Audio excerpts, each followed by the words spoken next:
पहिला हाम्रो पुर्खाहरूले आफ्नो जन्मभूमि नेपाल आमा, नेपाल दाजुभाइ दिदीबहिनीहरूको लागि आफ्नो रगत बगाएर, आफ्नो ज्यान दिएर बनाएको देश हो यो नेपाल। त्यतिखेर कति दुश्मनहरूले पैसा, सुन, चाँदीको लोभ, लालच देखाए, तर हाम्रो पुर्खाहरू बिकेन।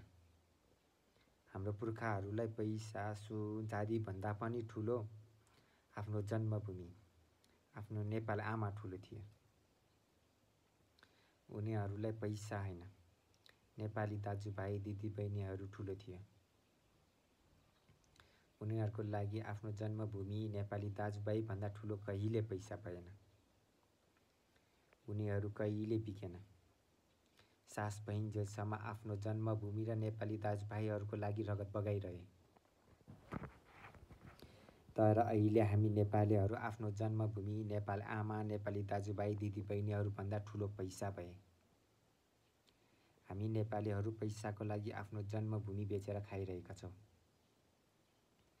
हामी नेपालीहरू पैसाका लागि आफ्नै नेपाली दाजुभाइहरूसँग लडेर, झगडा गरेर एकअर्काको रगत बगाएर हिँडिरहेका छौँ।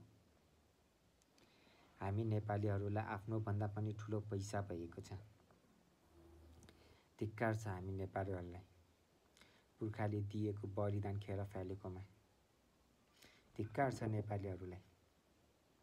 अबदेखि आफूले आफूलाई वीर गोर्खालीको सन्तान हुँ भनेर नहिँड। हाम्रो पुर्खाहरू मरेर गए पनि हेरिरहेका छन् होला हामीलाई।